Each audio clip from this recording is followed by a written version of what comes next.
রান্নাটা কিন্তু সেই সুন্দর হয়েছে, দেখেন দেখতে যেমন সুন্দর, খাইতে কিন্তু অসম্ভব মজা ছিল। কালবয়স মাছের মাথা দিয়ে এটা রান্না করছি। আর কালবয়স মাছের মাথা কিন্তু ছোট হয়, কিন্তু খেতে ভীষণই মজার থাকে। এটা কালবয়স হচ্ছে রুই মাছেরই আর একটা প্রজাতি, যেটা কালবয়স সবাই হয়তো অনেকে চিনেন। আর রান্না করছি মাগুর মাছ নতুন আলু দিয়ে বোনা। তা আসসালামু আলাইকুম, সবাই কেমন আছেন? তো গত দিনে আমি কিন্তু আপনাদের সাথে আলু ঘাটির একটা রেসিপি শেয়ার করছিলাম, যেটা কিন্তু আমাদের অঞ্চলের না, এটা হচ্ছে উত্তরবঙ্গের স্পেশাল রান্না আলু ঘাটি।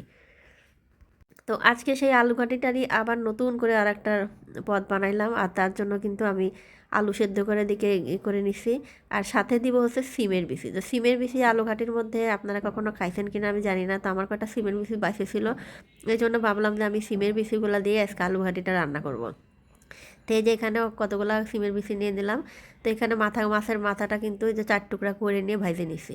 তো এই ভাজার মাথাটা কিন্তু ওই যে সিমের বিচিটার সাথে বেশ কিছুক্ষণ ধরে কষায় একটু ফুটাই নেব। তো মাথাটা এই একটু হালকা হালকা ভেঙে গেলেও কোনো সমস্যা নাই, আস্ত ধরা রাখতে চাইলে পরে দিতে পারেন আর কি। তো দিয়ে সিমের বিচিটা একটু সেদ্ধ হওয়া পর্যন্ত একটু পানি দিয়ে মানে একটু কষাই নেবো, নাহলে সিমের বিচির একটা আলাদা গন্ধ থাকে, গন্ধটা আর কি চলে দেওয়ার জন্য। এদিকে আলুগুলো দেখেন আধ ভাঙা করে ভর্তা করে নিছি, পুরো মিহি করবো না। তারপরে এই আলুগুলা কিন্তু এই সিমের বিচের মধ্যে দিয়ে দিব। তো এই আলুটা দিয়েও কিছুক্ষণ ধরে এই মশলার সাথে কষাই নেব। তো আমি কিন্তু আমার মতো করে রান্না করে, ওনাদের রান্নার রেসিপিটা একটু ভিন্ন। তো আমি এভাবে করে একটু কষাই নিলাম, কষাই নিয়ে তারপরে হচ্ছে এর মধ্যে কিন্তু অনেকে আবার ভাজা মশলাটাও দেয়, ভাজা জিরার গুঁড়া বা বিভিন্ন ভাজা মশলা গুঁড়া করে নিয়ে দেয়, সেটারও আলাদা একটা ফ্লেভার আসে। তো আমি এখানে কোনো ভাজা মশলা ব্যবহার করি নাই। তো এই যে একটু কষাই নিয়ে এখন আমি বেশ কিছুক্ষণ ধরে একেবারে ভালো করে কষায়, কোনো পানি থাকবে না, এরকম সুন্দরভাবে আঠা আঠা হয়ে উঠে আসবে, এরকমভাবে কষাবো। এমনভাবে কিন্তু আমার মনে হচ্ছে খাইতে মানে ভালোই লাগবে রুটি পরোটা দিয়ে। তো যাই হোক, কষানো হয়ে গেছে।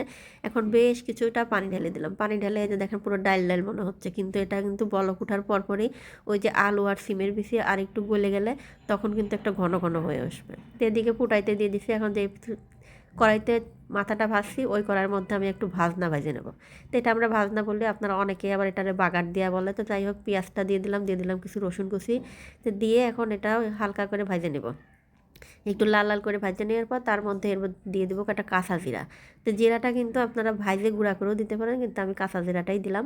তো কাঁচা জিরাটা দিয়ে এর মধ্যে দিলে ভাজা হয়ে যাবে। আর সাথে দিয়ে দেবো 2টা শুকনো মরিচ। দিয়ে এই যে ভাজনাটা দিয়ে নিয়ে একটু সুন্দর লাল লাল করে ভাজনা ভাজে নিয়ে এখন আমি এর ভিতর ঢেলে দেবো। এই দেখেন সুন্দরভাবে বলক উঠে গেছে। এখন ঢেলে দিয়ে কিছুক্ষণ আর একটু নাড়াচাড়া করে ভালো করে ঘন হয়ে আসলে নামাই নেবো। তা আলু ঘাটি তো অনেকেই খাইছেন, সিমের বিচি দিয়ে কে কে খাইছেন অবশ্যই একটু কমেন্ট করে জানাবেন।